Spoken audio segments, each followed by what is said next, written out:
Hi, Lotuses. It's your host here, Maddie. It seems like it has just been a while since we have recorded, but I am so glad we're back. We had a slight break in season 2. I have a phenomenal guest here on tonight, and I am super dopely, ecstatically happy and pleased about him being here. I love our guest tonight. His mind is phenomenal. And I know that you are going to think the same thing after you hear from him. Introduce yourself for me. Hey, what's up, everybody? So my name is Brian Crenshaw Sr. I'm a husband, I'm a father, I'm an author, I'm a pastor. I just really love to encourage people. I've just been on this journey of self-awareness, and along with self-awareness, I've learned that it's just nice to be nice. And so I've really been honing in on how to encourage people while encouraging myself in the process. That's dope. So listen, because I have to keep up with Brian's mind, I am going to be taking notes during this episode because I know he's going to be dropping nuggets, and I'm definitely going to want to circle back to him. So you're going to see me do a little bit different on this particular episode. It does not downplay my other guests. Don't get me wrong. Listen, but I got to keep up. I got to keep up. So he said his name, of course, and a lot of different titles that he wears. Before I get ahead of myself, because you already got my wheels turning, I'm going to let him do like every other guest does and read his letter. Can you please grace us with reading your letter, Mr. Brian? Absolutely. So the letter is self-titled, You Matter. Wow. And it reads, in a world where people are consistently made to feel invisible, overlooked, and undervalued, this movement was born to challenge that narrative. It speaks to the person who's questioning their worth, the one navigating trauma, and even the silent struggler who feels unseen. This movement exists to affirm your identity, inspire healing, and ignite purpose. This isn't just a brand, it's a message. And it's one that I believe is urgently needed in our schools, our streets, our churches, and even our households. So if you've ever needed to be reminded that your presence has weight, or that your story has power, or even if your life has meaning, this is for you. And my hope is that this message spreads, people everywhere will hear it, believe it, and even say it back. You matter. Wonderful. You matter. Always remember you matter. A lot of times we put others before ourselves. Absolutely. And it's okay to sometimes be others driven. But I do believe that we should never sacrifice ourselves to be others driven. And I don't know about you, but for me, I was brought up to always be humble, to kind of like downplay myself. And I don't think that the people or our seniors necessarily meant for us to not look at ourselves in a positive light. However, sometimes that's what was conveyed. Yeah. When they say be humble, operate in humility, operate in modesty. Yeah. What do you feel about that? So I think there has to be a healthy balance. Absolutely. There has to be a healthy balance. And I don't think confidence has to equal cockiness. Oh, that's good. I think there's a level of both that's needed. Because when you're confident, you don't need the validation of others. That's true. But when you're cocky, you're not aware. So you're not aware of your flaws. You're not aware of your inabilities when you're cocky. You feel almost invincible when you're cocky. But when you have a level or a healthy balance of both, you're aware that you have flaws, but you're confident enough that your flaws don't outweigh your destiny. That's good. I think for me, I believe that some people are arrogant and cocky. Yes. And they probably think that they don't do any wrong. However, I think that sometimes there are individuals that are cocky because they're trying to cover up. Oh yeah. The cockiness, Oh yeah, absolutely. for them, mask. So their cockiness is played to the 1000th degree so that you can't see their flaws. Yes. Doesn't mean that it's not there, but they don't want them to show. Yes. Tell me about how you coined the phrase. Let's start there.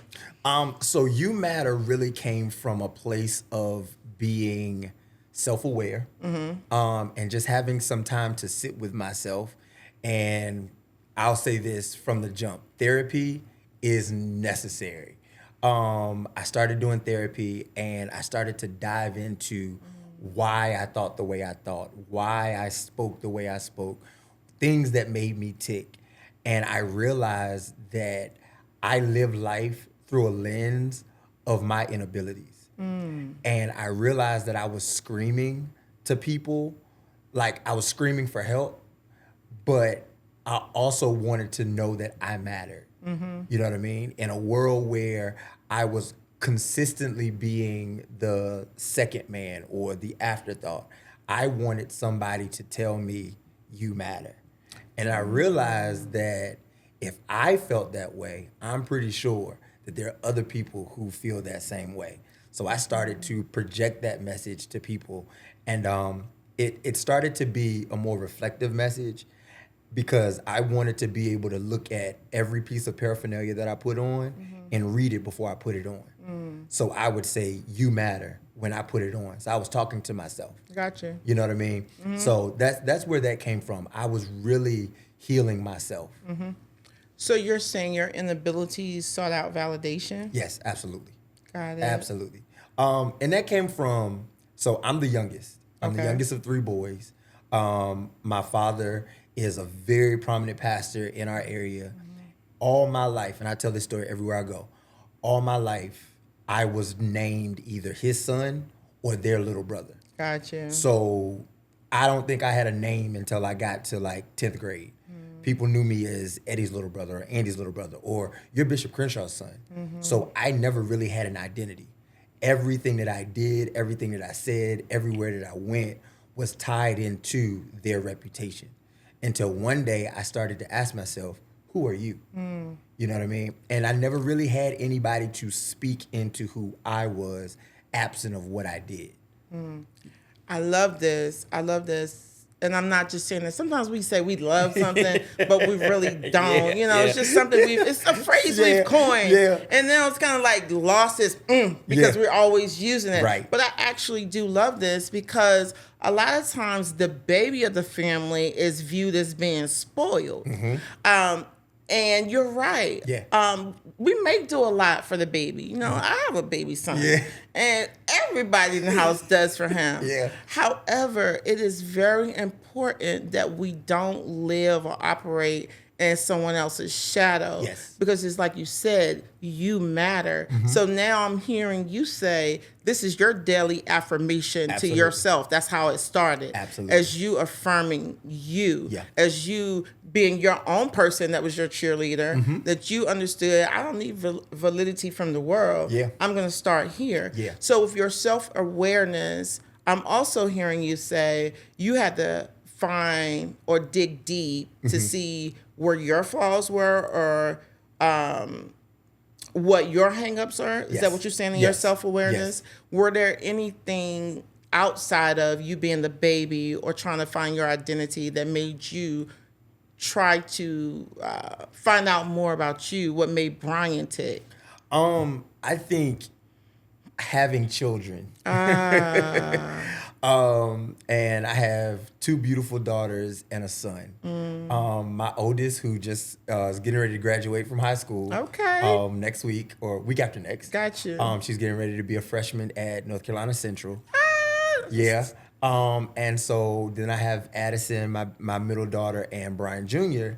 And what I'm realizing is I wanted to dig deeper about myself because I started to see me through them.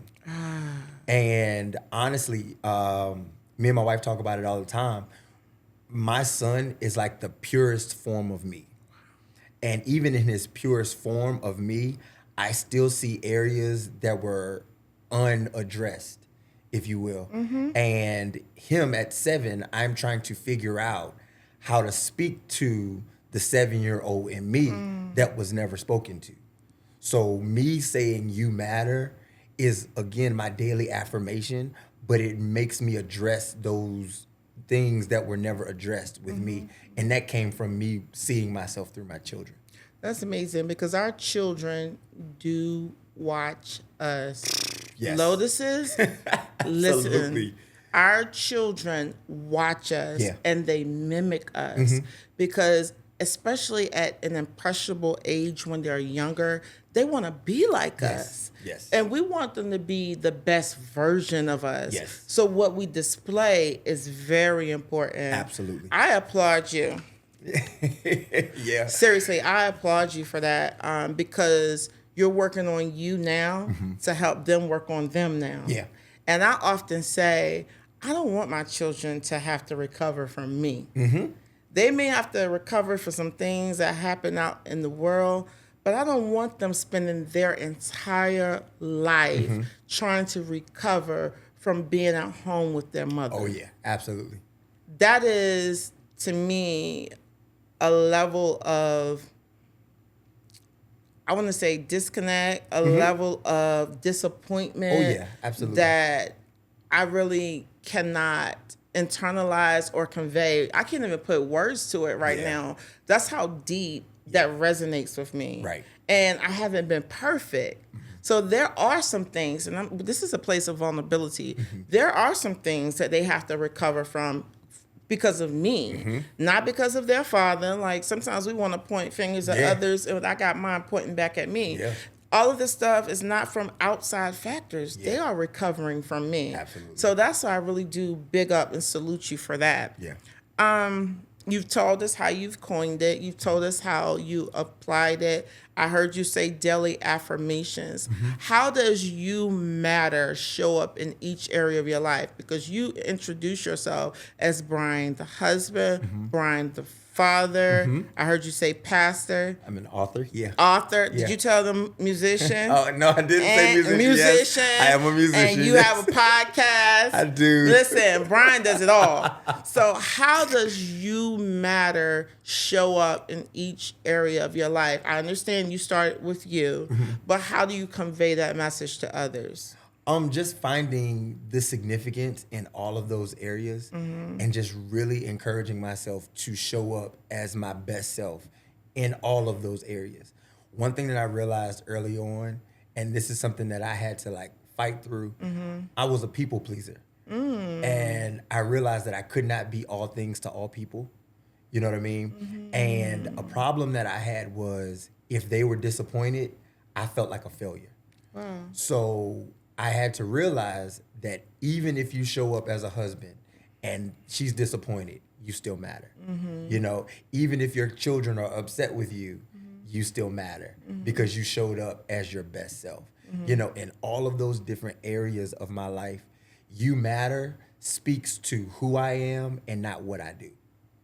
Understood. Yeah. And I think what a lot of times people don't understand is people pleasing actually does come from seeking validation. Oh, yeah. Whether it's indirectly or directly. I remember when I started therapy and I told my therapist that I have a passion for people and that I love to do things for people. And she said to me, "Oh, you're a people pleaser." And she said, session.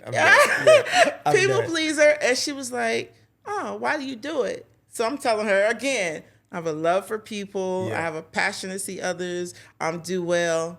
She said, "Maddie, somewhere in there, you're seeking validation." I was like, "No, I'm not. I genuinely want people to be good. I'm really doing this from a place in my heart." She said, "But it speaks back to you. And when it speaks back to you, you feel good that you helped someone." And I had to sit in that because I never thought of it that way. Because genuinely, I felt that it was coming from my heart, and it was. It still is. But now I know how to say no. Right? Because I'm like, oh, I got to find a balance with this. Because at the end of the day, I would be exhausted. I would say Yes, although I felt like I was about to lose my mind. Yeah. Oh yeah. And I said this on the show a lot, what is it that was making me make others feel comfortable while I was in discomfort? Just think about that when I say it out loud, though. This is, what is it in us that want other people to feel comfortable even in our discomfort? That's good. That's real good. And I understand Yeah. doing things for people. I understand helping people. Absolutely. Because we are a blessing to be a blessing, but we have to have boundaries. Oh my gosh, absolutely. We have to have boundaries. Tell us about boundaries. How did you start implementing boundaries? Have you started? I was about to say. Uh-oh. I am better with boundaries now. Okay. Because honestly, as extroverted as I am, I love being at home. And there was a period of time where I didn't. I had to be busy. I had to be going. I had to be doing something. And I realized that I was missing out on a lot of important things, being busy but not producing anything. That part. I was constantly on the go, but I was not producing anything. And so what I learned was it's okay to say no. It's okay. And if they love you, they'll be okay, you know? And if they don't, you'll be okay. Absolutely. So I've had to take some bumps and some bruises with saying no, but the reward is so much greater. I tell people now, as a musician, I play because I want to, not because I have to. I hear you. I hear you. You know, I can actually pick up the phone or somebody will call me and say, hey, can you do this? And I'll be like, do I feel like doing this today? And if I don't, I'm going to say, no, I can't do it. You're absolutely You right. know, but there was a time where I was playing to live. So I had to be at every gig. I had to be in every city. I had to be everywhere all the time. But I'm not there anymore. So that's how I'm establishing boundaries. And this is important. Learning to sit in silence. As the baby of the family, I love to be around people. I hate isolation. And God literally had to put me in a season of isolation. And me and God had it out. And when I say we had it out, we had it out. And he told me consistently, he said, there's safety in seclusion. There is safety in seclusion. And I'm like, well, no, I don't feel safe because I don't have anybody around me to protect me. And my grandmother told me this before she passed away. She said, you never realize God is all you need until he's all you have. And when I tell you that thing stuck with me in my season of seclusion, it was just me and him. Brian, I know you are not lying. I know you are not lying. I've never shared what I'm about to share. I mean, I have not told anybody this. Though this is y'all going to hear this first, along with Brian and our camera guy. Last year, when I went through my separation, the first 2 weeks of my life were tumultuous, to say the least. And I remember in prayer in my room, I went in the mirror and I was having an argument with God. And I said, this is real. So when you say you and God had it out, I understand that. Yeah. I said to him, you're going to have me, aren't you? I said to God, you're going to have me, aren't you? You're going to make it where I have to have you. And he said to me, I promise you, he spoke to me just like I'm his child, because I am. I've been at you. Yeah. What you think this is? Yeah. So this is why I always tell people, we think we're doing stuff in and of ourselves. Yeah. But God will put us in a place where we will understand that he is our all. Yeah, absolutely. He is our all. Absolutely. So, and even with him placing us in that place, and I'm telling you, Lola, I didn't write this part down. This is straight off the dome. Even with him putting us in a place where we have to be in that isolation and in that seclusion, He's trying to get us to overstand we matter. Yeah. Because people will guilt trip us to do things, and they will have like rationale behind it. Yes, yes, yes, absolutely. Legitimate rationale, and you'll start thinking about it, and you'll start going along with it, exhausted and all. Yes, yes, absolutely. To your detriment. So I'm saying, I understand what you're saying. Yeah, definitely. Isolation saved your life. It did. And honestly, as much as I tried to fight isolation, it was like the people around me knew that I was in isolation. Like, I had people that I knew that I could call, and they wouldn't ask no questions. But these same people I would call, and they wouldn't be there. And it was as if they knew, I can't be there for you right now. You got to feel this. Yeah. And literally, God himself was like, you're going to feel this. You're going to feel all of this. And when I tell you, and honestly, I'm still in a phase of like isolation, trying to figure out what this thing is. And when I tell you, me and God have some knockout dragouts. There's some days when I'm like, don't talk to me, don't say nothing to me. And then there are other days and I'm like, hey, God, I need you to talk now, you know, because this place is so weird. I'm so used to, again, being the baby of the family and being able to pull on the support of others. And I haven't had that.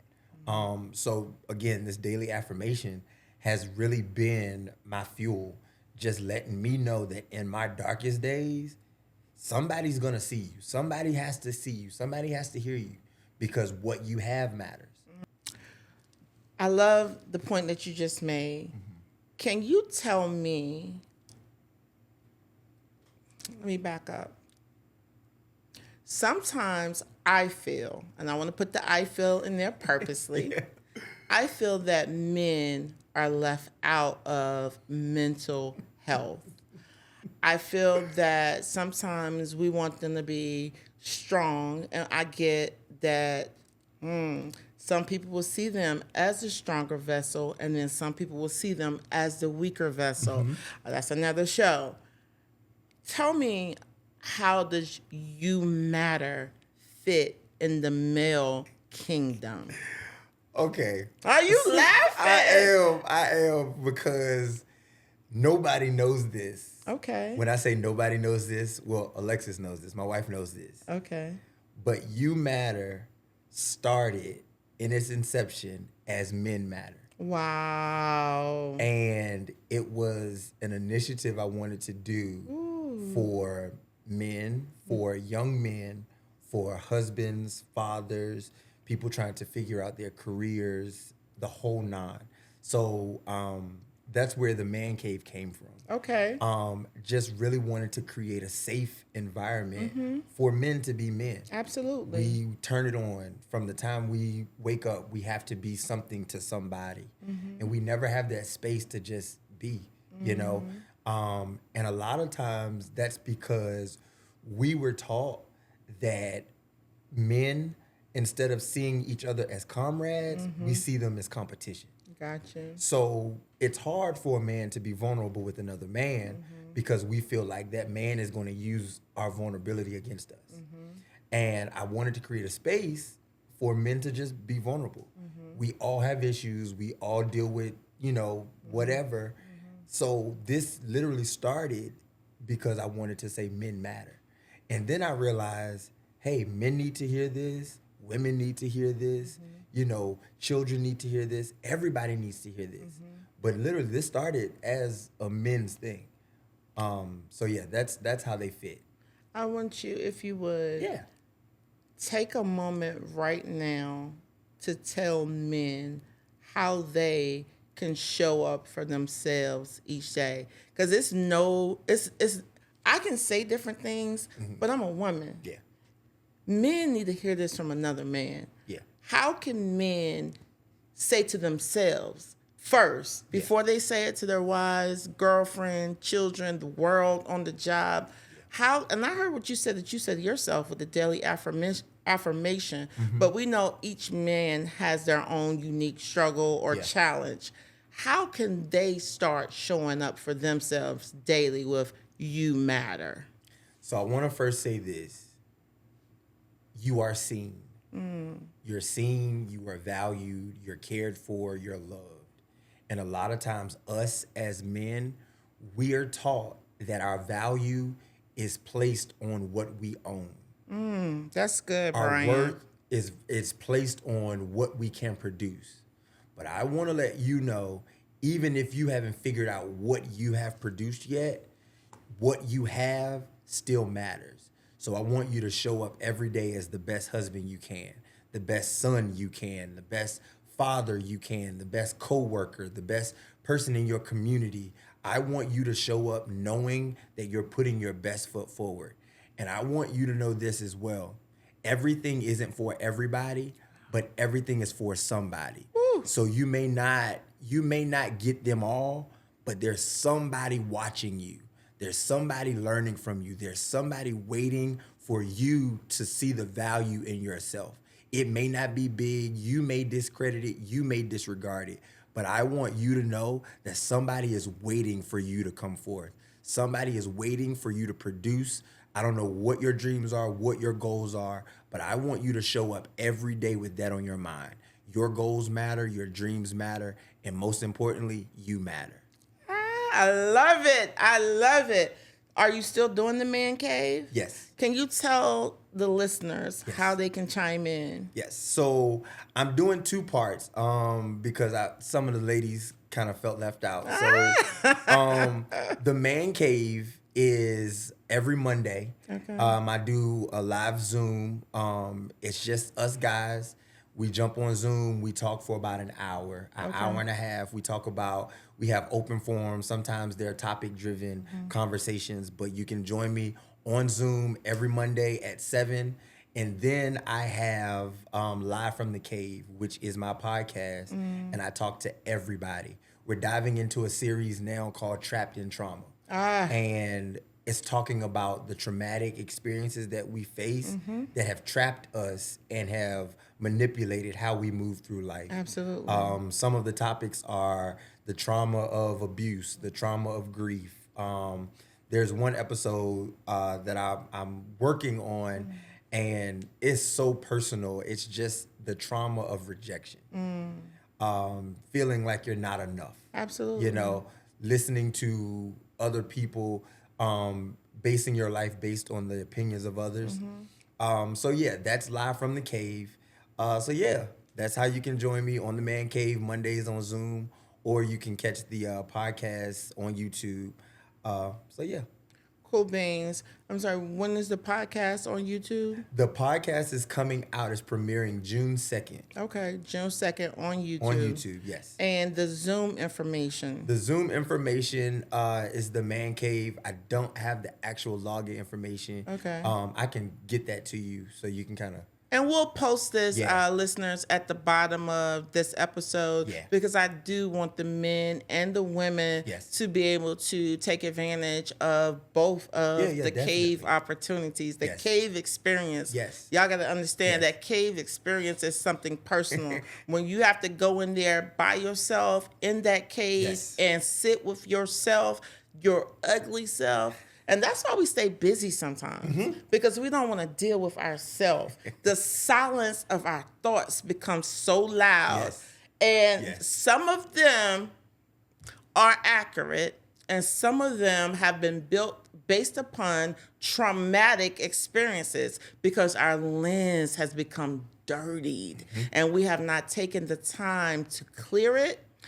Sometimes it's seen through the perception of others or what we've been fed and what we've gone through and people and things that we've allowed in Absolutely. our spaces. Yes. So certain things have a way of eating away at us, taking it piece by piece, Yeah. little by little, dirtying our lens, clouding our judgment, making our emotional perception and perspective Yeah. all over the place. Yes. Yeah. Yeah. You're in my vein when you start talking about trauma. Yeah. Because at 46, Lotuses know I've said this a million times on this show. At 46 was when let's back up. I just turned 46 in January. At 45 was the first time I've ever experienced real peace. Wow. 45 years of not having real peace. Yes.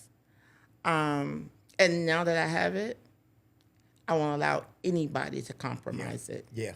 Because it's a feeling. I'm like, I've been missing out on this. I've been missing out on my mind being stable, my emotions being regulated. Not all the time, because I still am human. Yeah. And I still am digging up different things that I've encountered and that I'm just now dealing with. Yeah. But I'm dealing with it. And it's a process. So with me saying that, let me ask you this. Oh, God, this is so good. In today's climate, we've talked about men. You've told us about you. But in today's climate, and we can think about all that's happening right now, even with I don't want to get censored or our show be muted. Yeah. But even with the current White House, even with different programs being cut, people losing jobs, relationships being challenged. Some people made the decision to go back to church. Some people still want to be at home. Some people feel like church sessions should be shortened. There is a shortage of workers in the healthcare field. There's a shortage of employees in governmental agencies. Tell the people why and how you matter is still important, even with that. Because I will say this, though, this is real. This is real what I'm about to say. And you all know that my higher power I pull from is God. I don't even try to act like I don't on this show. That does not say that who you don't believe in. Listen, I ain't judging you for that. I'm telling you who I believe in, and that's God. And for me, he still sits on the throne, and he still owns everything. And I will not be compromised with that. I stand steadfast on that.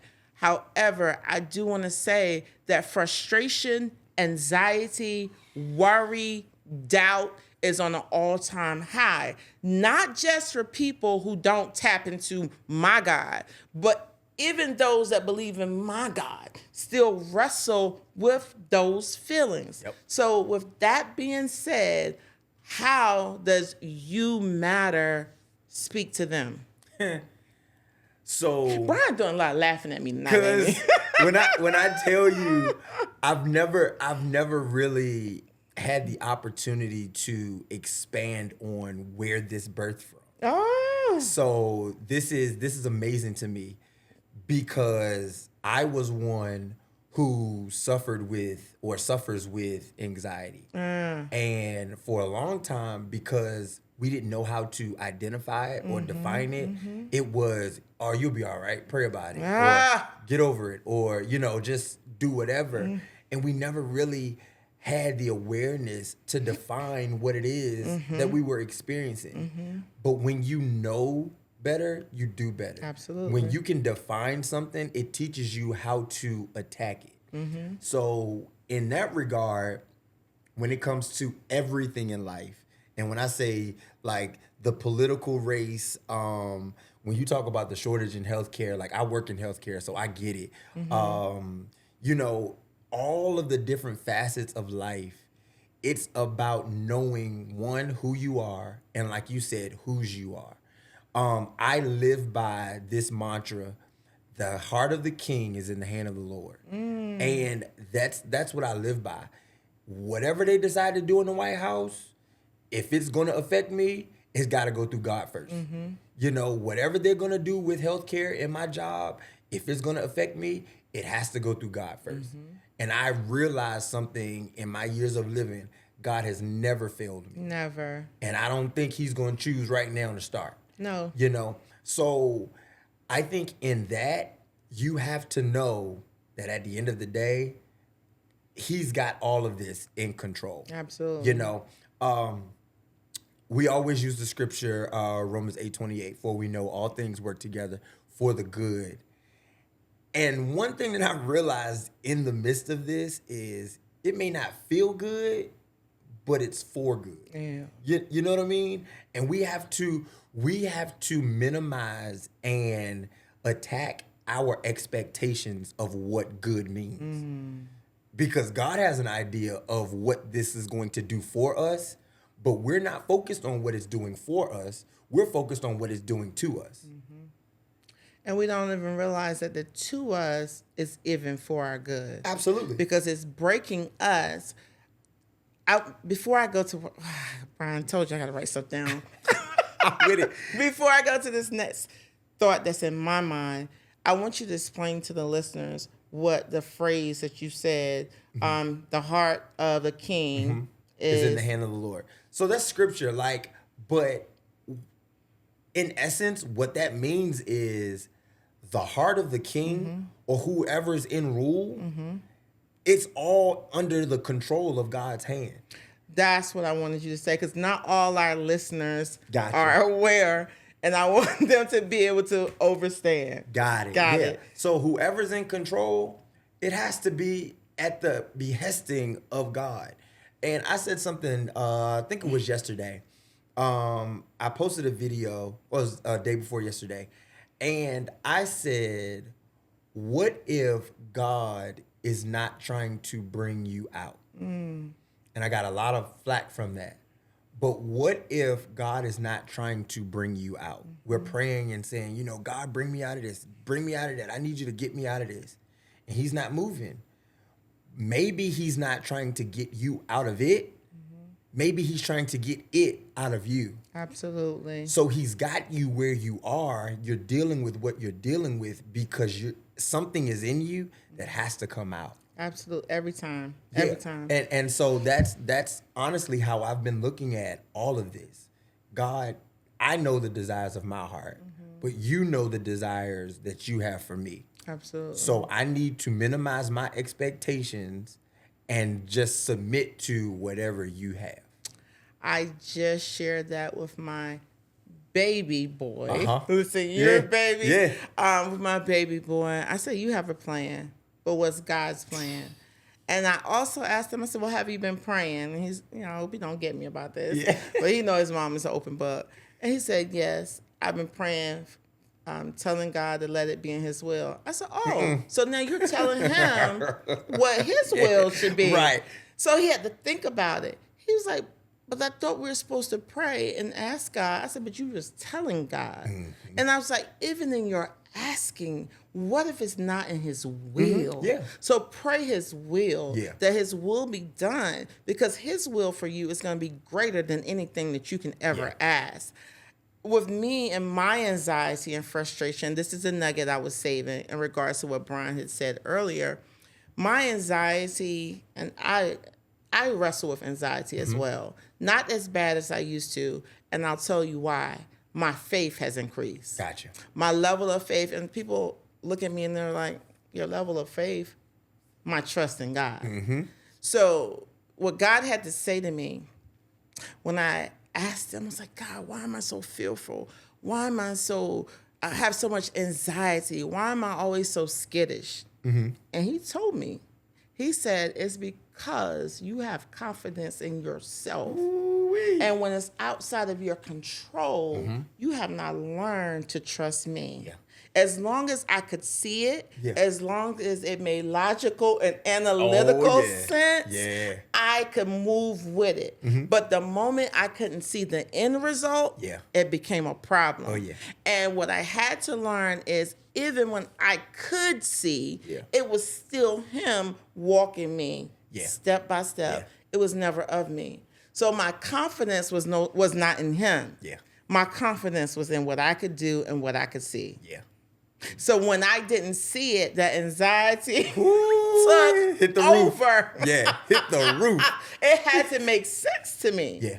But now, not so much. Brian, when I tell you I can go to sleep at night, now I don't win it every time, but I'm telling you 95% of the time now, and it works out. It works out.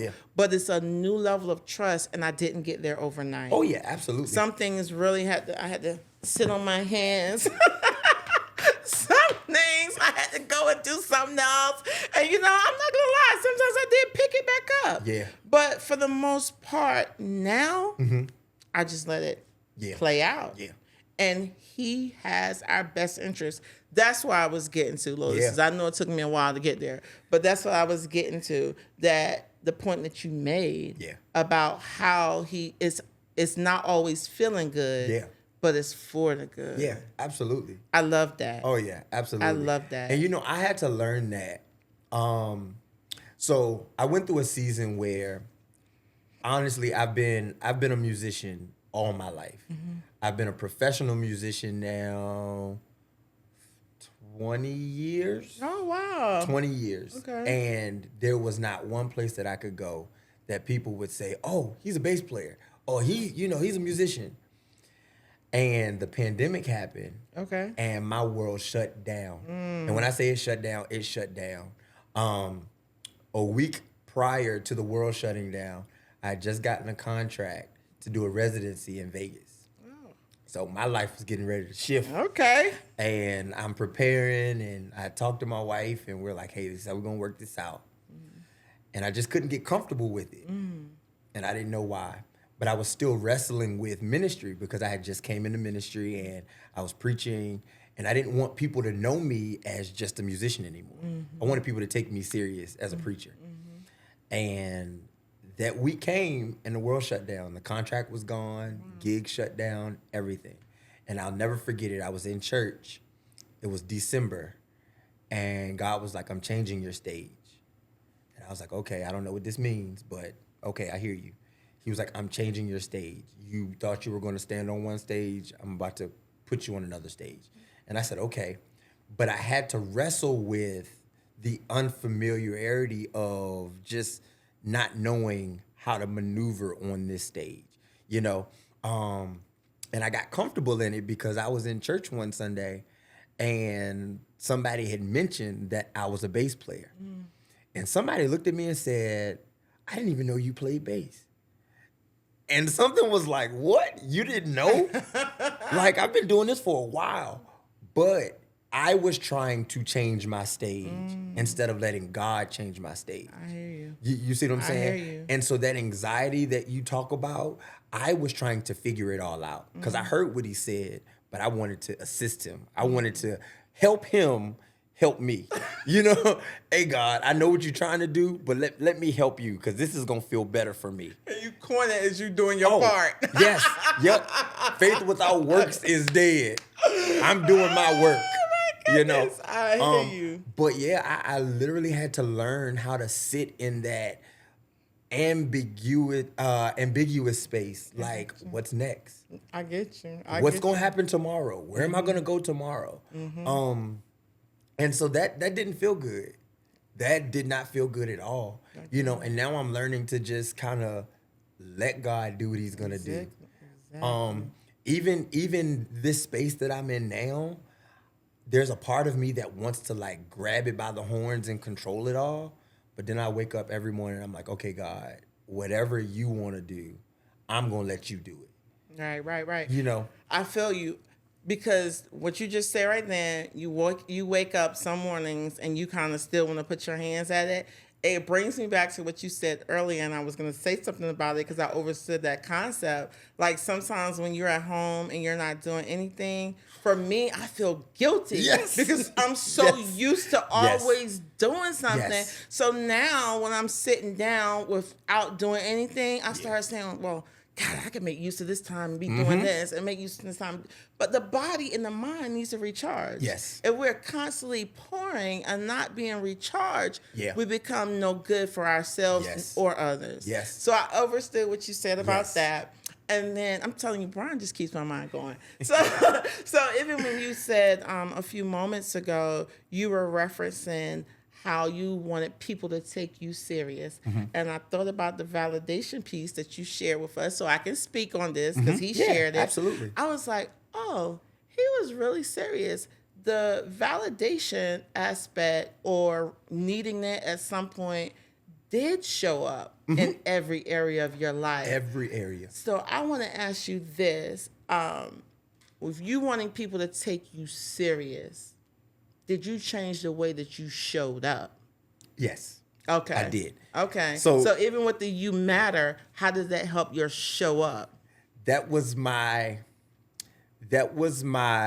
for people who party, this was my liquid courage. Okay. Okay. You matter was me coaching myself through those hard moments. Because without validation, I didn't feel like I mattered. That's Without good. you patting me on my back or telling me that I did a good job or that I showed up in a certain space, I didn't feel valued. So I would tell myself, yup, they didn't have to say it. You say it to yourself. You matter. And it's show up as your best self. Yes, absolutely. And y'all hold on tight. We going somewhere. This might get a little rough. All right. So when I became a preacher, first of all, I did not want to become a preacher because The real ones don't. I did not want to become a preacher because I was connected to two giants. I was made to feel like I had to sound like Bishop Crenshaw and Apostle. And I felt like that was setting me up to fail. Say Apostle's name because Apostle's dope in this kingdom. Apostle James Lemuel Spence. Yes. I honor that man. Yes. Yes. People don't realize how far we go back. Yes. Like, I have literally been a part of Apostle's life since I was 9 years old. And when I tell you, him and my father have both like walked me through some very tough times. I understand. So like, I did not want to stand because I could not sound like my dad. I could not sound like Apostle. And it tore me up for the first 3 years of ministry. Every time I would stand, he would say, "You got the goods." And I'm like, "But I don't sound like you." And I was out one day. I lie to you not. I was out one day and somebody said, "You sound just like Apostle." Wow. I immediately got on the phone and I hit him up. I said, "You would never guess what somebody just told me." Wow. And you know, while that did something to me, I really had to go home and say, okay, you sound like him, but you're called to people he's not called to. Absolutely. So you have to hone in on the people that you're called to and not try to be called to the same people he's called to. Absolutely. That's good. And so what I learned to do was I learned to embody them both. There's not one time that I've stood in the past 8 years that I have not honored or reverenced my father and Apostle. That's good. I sound like my dad and I sound just like Apostle. Damn, this is a nugget, but he had to sit in place to receive the poor. Sometimes we want to sound like the people that we are under, but we don't want to sit in the place to receive the poor. Yes. And that's not just in ministry. That's even if you have a mentor. Yes. That's even if you're at your job and you want to move up through the ranks. We have to sit and receive the poor and don't just halfway show up. Yes. That's why I asked the question. We can say you matter, you matter, you matter, but how are you showing up? Yeah. Can we take you serious? Yeah.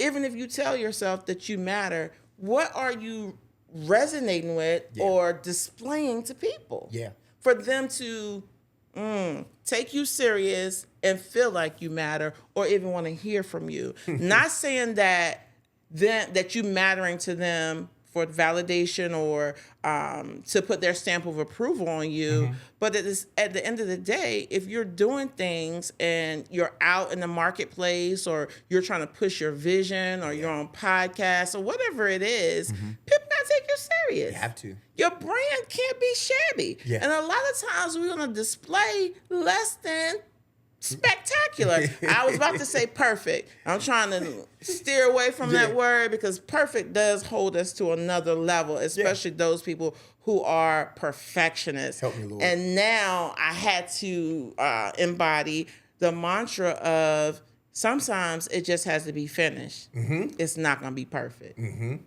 Help me. Help me.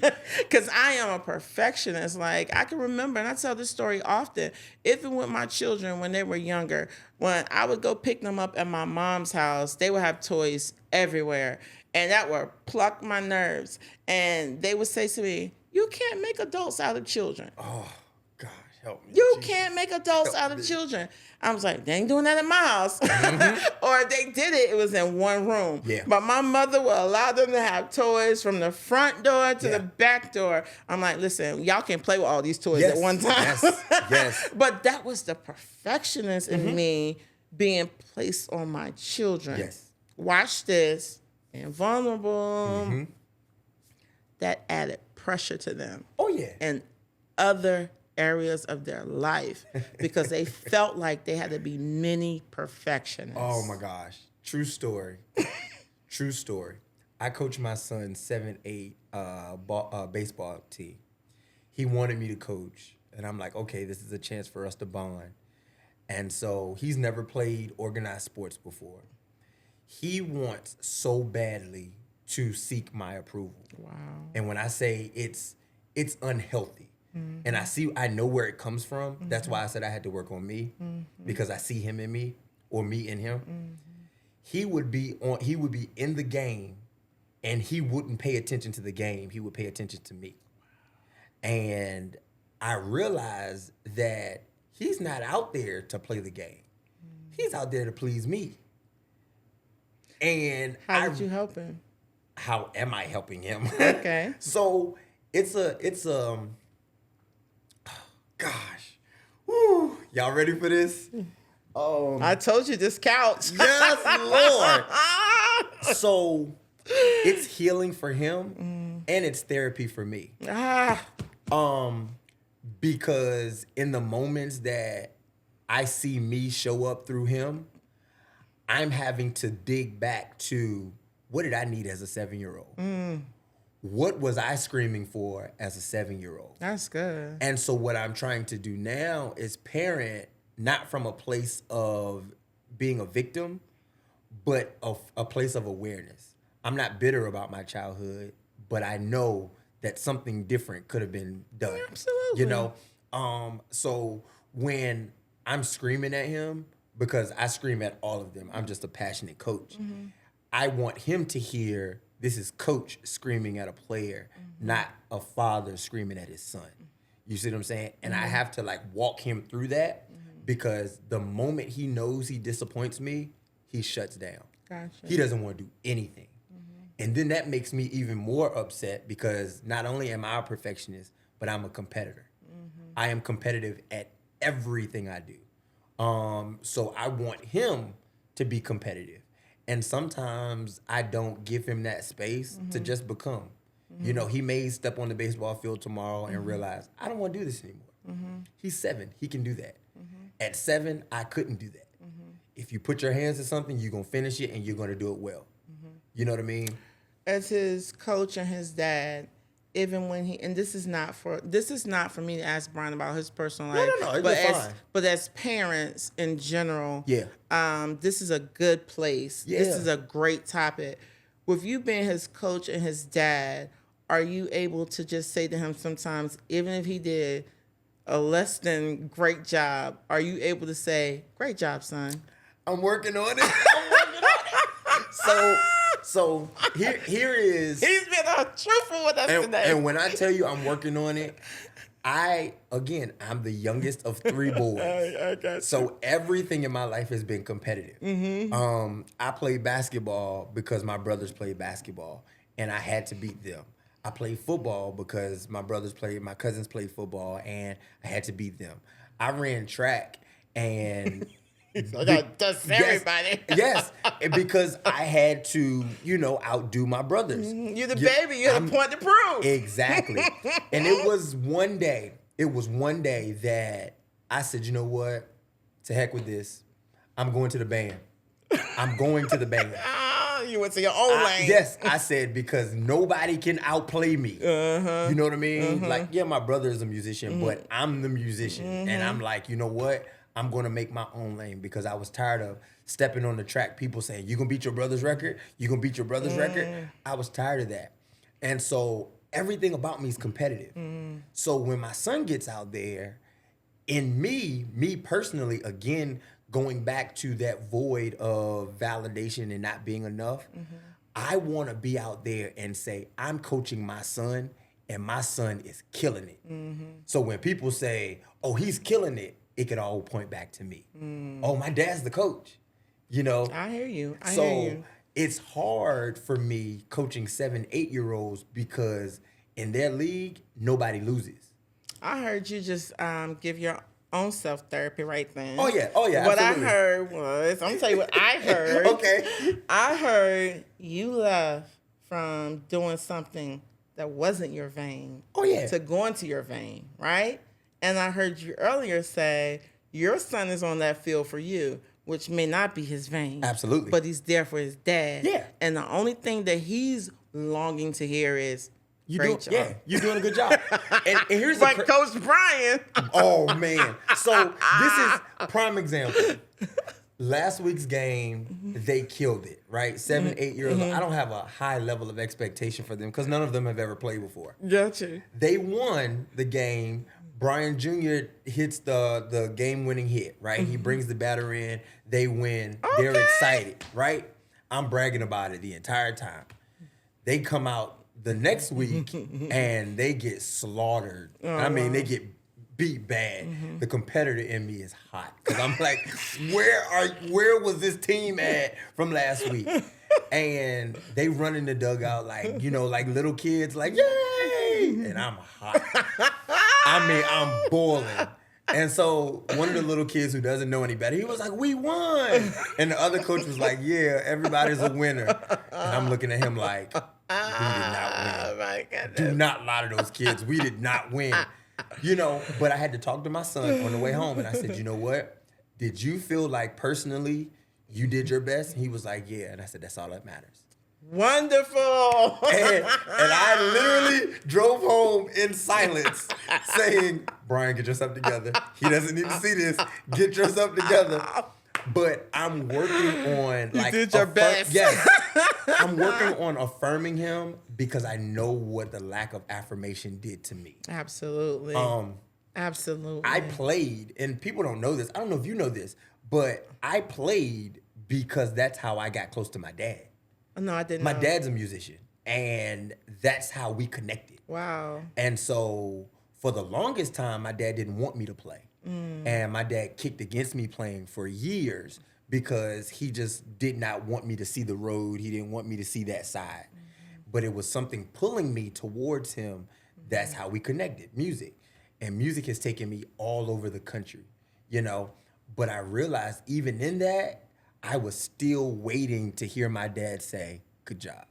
Wonderful. Wonderful. I'm glad you shared that. Yeah. I know that took vulnerability to share, and I thank you for that. Yeah. I am sitting here thinking, I'm thinking about the myriad of things that you do, that you're great at. And it's just a real place to still be great at things and still feel like you need a level of validation. I'm telling y'all, the imposter syndrome, not for Brian, but in general, because I've struggled with it. I've also struggled with feeling negative feelings whenever I achieve something or whenever I'm successful. And I'm like, God, girl, you're just so not regulated. Yeah. It's like you want stuff, you get it. You are successful at certain things, and that's still not good enough for you. You feel like it's just, for lack of better terms, dysregulation. Oh, absolutely. Dysregulation. And I thought about that because I started thinking about the different things that you told us that you did. And then you were very honest with us about seeking out validation. With the different things that you still do you still feel like you live in the shadows of others sometimes? Some days, That's yes. something you're still working through. Yes, absolutely. And my therapist tells me this every week. Learn to reward yourself for small victories. Okay. Because you've set the bar extremely high for yourself. Yes. And I know that comes from being the baby. Absolutely. Because my brothers are, big ups to them. They are super, and when I say super successful, I mean super successful. And I am, because there's such an age gap between us. There's 6 years between me and my middle brother, 11 years between me and my oldest brother. And when I tell you, I look up to those guys, and they are super successful, but I'm not in that vein. So I am trying to be as successful in my lane. So I'm learning. Why? For you? For me, yes, Okay. for me. I tell people all the time, like, I'm very bougie when it comes to certain things. Gotcha. And I don't know where it comes from, but I just like certain things. You know, I've never been a stranger to work. I've never been a stranger to hard work, but I like what I like, you know? So I want to be successful. And here's the reason why I want to be successful. Now, success is relative. And I want everybody to know that success is relative. That's a great point, Brian. Somebody had to put that into perspective the other day. I was talking to one of my mentors, and I said, if I could just find something to go viral, Okay. I'm going to, all I need is an opportunity. I just need to go viral. And he said, why? He said, why do you need to go viral? I said, so everybody can hear this message. He said, look at your, because I was trying to go viral on TikTok. He said, look at your most viewed video and you tell me how many views it was. I said, my most viewed video was 800 and something views. He said, 200 people fill out concert halls. 300 people, they fill out venues. He said, 800 people, you're starting to fill arenas. Wow. He said, you have a video that if you put a video in front of people, you are almost filling out arenas. Perception is everything. Perception is everything. While I'm looking at the big cow trying to get, you know, thousands upon thousands or millions of views, there's 800 people hanging on my every word that I overlooked. Perception and motive. Oh my goodness. And you know, I had to wake up the next day and I said, you know what? If I reach 2 people or if I reach 2,000. There it is. What is the motive behind why I do what I do? There it is. You know? And so that's where that comes from. That's why I want to be successful. And again, success is relative. So the success is not going to come in numbers. Success is going to come when I hear somebody say, you encouraged me. You blessed me with that. I needed that. That's your new definition for success. Oh, absolutely. I understand. Absolutely. Motives. We have to check our motives. Yes. My last question before we close out, I think. I've heard you say a lot. I mean, this is a loaded show. I know that there are nuggets that people are going to be able to glean from, and I'm so ecstatic about that. Yeah, definitely. Do you think that any time during this journey, I heard you say you wanted to go viral. This is where that question is popped in my head. Do you feel that at some point in time you may have been selfish? When I say selfish, were you thinking about self? I think sometimes we look at, and I talked to somebody else about this, that we have villainized certain words, like the word manipulation. That has become villainized. But if you really look at manipulation, it is kind of a negative connotation to it. But we manipulate a lot of things. Yes. No matter why we manipulate it, whether it's for us or for another outcome that benefits a vast number of people, we do it. Right? Yeah. So a manipulator is different, but you're still going to be some form of a manipulator if you're manipulating outcome. Yes. So the word that I just used about selfish, I don't always use that in a negative connotation. Understood. Last year was my selfish year. Yeah. I had to focus on me to become better for my environment. Oh, yeah. So selfish and selfish are two different things. Yeah. So that's why I want to ask, have you been, well, matter of fact, have you been either? self-ish or selfish? Ooh, yes. Okay. Yes. I've actually been both. Okay. I've Me been too. both. And there's a very thin line between both. Ah, that part. Yeah. Yes. And some days, here it is, the selfish negative connotation sometimes is healthy. Because you're choosing you. You're choosing you. And you're choosing you against the opinion of others. That's what makes you selfish. You know what I mean? But when it comes to like me going viral, I had a different perspective of it. Share that with us. My perspective of being viral was being noticed. For your content? For my content. To be rewarding to others. Yes. Yes. Got you. And honestly, I manipulated my motives to say it was just me leveraging resources. I may not get to stand on a stage and speak to, millions on a stage, but at least I have a platform here, but it was all with a negative intent, and then this is what burst my bubble. And I chew on this every day. God asked me one day, he said, do you have the capacity for me to reward you with what you've been asking for? That's good. And I said, what? He said, do you have the capacity? That's good. Do you have the capacity to be viral? Because with virility comes responsibility. When you're viral, you have millions of people pulling on you. So now they want you to continue to produce. Now you can't have a bad day. Because that 1 millionth person don't care that you had a bad day. They just want what you can produce.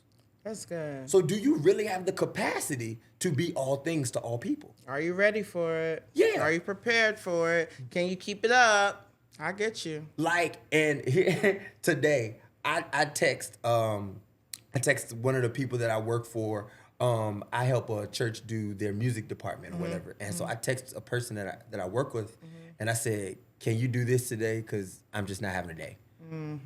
And lo and behold, the pastor hit me up. He didn't know what I was going through. And he was like, you can never choose the day you want to be a leader. He said, you cannot turn it on and turn it off. He had no idea what I was going through.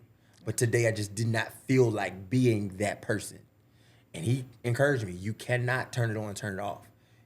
So that was selfish of me, wanting to be viral for my content, wanting people to notice me, but not really having the capacity to maintain it. What if it was a day that you really did need a mental health day? Did you have to be a leader that day? What is that? What is that? And I feel guilty some days for saying I need a mental health day. Because I confused, and this probably can go so many different ways. The Bible tells us to be still and know that I am God. I confused being still with being stagnant. I understand. So if I was still, I was being unproductive. So I never want to show up unproductive. So I never wanted to take a break. I never wanted to say, hey, I need a minute, because I felt like that was showing my weakness. I understand. So I can't, yesterday I took a mental health day, and for the first 3 hours of my day, I was like, well, maybe, I work from home, so I can log on. But I was like, no, you have to do what you have to do for you. So. But even as a leader, you should be able to take a mental health day, right? You should. Okay. You should, yeah. But not always. So here is the healed version of me. Okay. And I thank God for this, because it was drilled to me all my life. Work. If what I am leading is going to fall apart when I take a break, I'm not a good leader. That's what I feel too. I feel like leaders should take a mental health day. I think they should be planned accordingly. Absolutely. Like, I take a break at least twice a month. Necessary. At least twice a month. And I don't feel bad about it. Right. Because as a leader, you have to recharge. Yes. Because now you have a plethora of people pulling on you. Oh, yes. And looking for you to have answers. Yes. And they want you to minimally fail, if fail at all. Yeah. So you're still human. Yes. God took a break. And we are not above him. Man. We are not above him. I had to learn that the hard way. Yeah. And honestly, so because we're being vulnerable, I've been wrestling with what's next. And I mean wrestling hard with what's next. And I kept telling God, I don't want to do this because of the weight of responsibility. And I don't want to fail. That's it. I don't want to fail. But I know you're calling me to do this, but I don't want to fail. And when we were coming into ministry, Apostle gave us this scripture, 1 Thessalonians 5:24. And when I say I chew on this every day, faithful is he that calleth you, who also will do it. Yes. In other words, if he called you, he's going to perform it. He just needs you to be the willing vessel. That's it.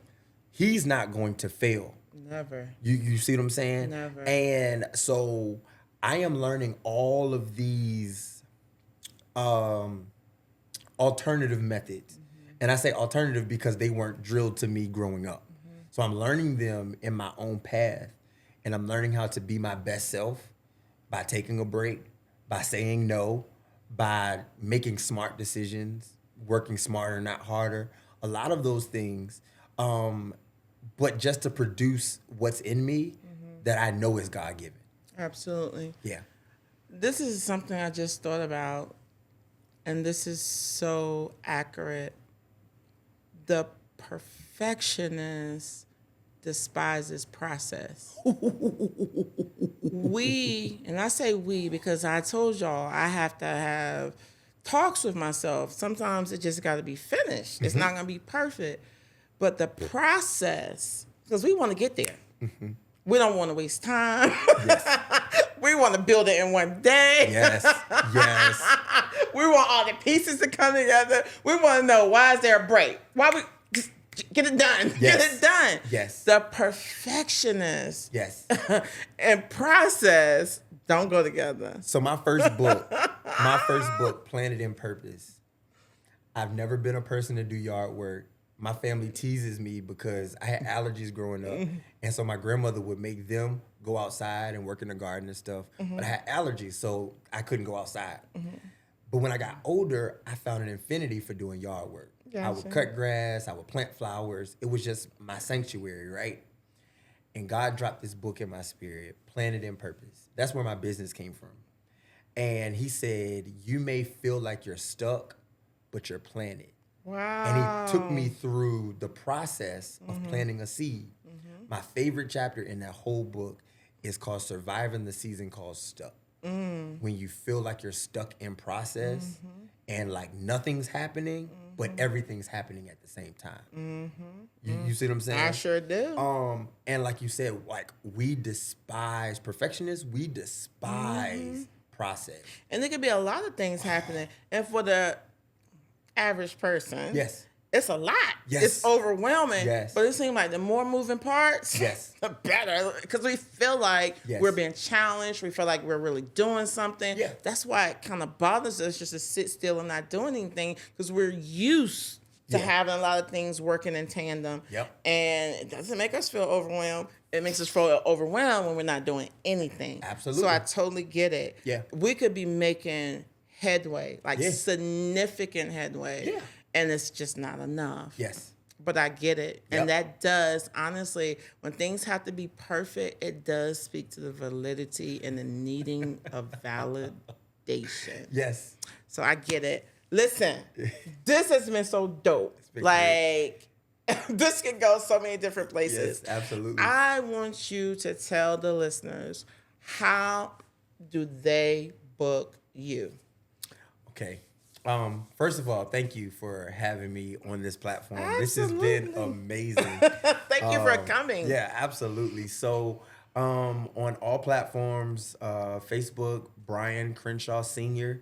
You can follow me there. Instagram, the Brian D. Crenshaw. On On TikTok, it's Brian Crenshaw 6. You can also book me on my website, www.briandcrenshaw.com. You'll find my merch, my You Matter merch. You'll find my books. You'll find upcoming events that I have going on. I'm doing a lot of partnerships with the community this summer. Great. For kids going back to school. I'm working on a mentorship program that hopefully will start spring of 2026. So yeah, there are a lot of things happening. So go to my website, www.briandcrenshaw.com, and just stay tuned. There are a lot of things happening. Wonderful. We're going to put all of that information at the bottom of the screen as well, because we definitely want you to be able to locate Brian, reach out to Brian, partner with Brian, send him donations so that he can keep the movement going, because it is a blessing to our men. And you all know I love everybody, but I love to see our brothers really, hit the ground running with ideas and how that they can disciple and duplicate other healthy men. So this is amazing. Stay tuned for June 28th, 11 to 2 p.m., Lotus Ladies Luncheon. If you have not copped your ticket, please go to Eventbrite. Send us your letters, lotusletterspodcast@gmail.com. Remember, you may not want to come on the show and read your letter. I'll definitely read it for you, and we'll talk about it. I am going to let Brian take us up out of here. Can you do the benediction? So again, thank you for this. I want to encourage all of your listeners, all of you viewers. I don't care what life has thrown at you. I don't care what you've experienced, what you are experiencing. Even in the darkest of days, God is still present. And I want to encourage you that if nobody ever tells you, you can replay this as many times as you want. Absolutely. You matter. And I want you to say that to yourself, or I want you to listen to me say it as many times as you need to. Somebody is waiting for you to produce. Mm-hmm. Don't let your damages define your destiny. Mm-hmm. You are valuable. You are considered. You are cared for. You are loved. And you matter. So I want you to know that. I want you to believe that. Mm-hmm. Am I praying? Oh, okay. Thank you so much. Thank you so much. Have a good night.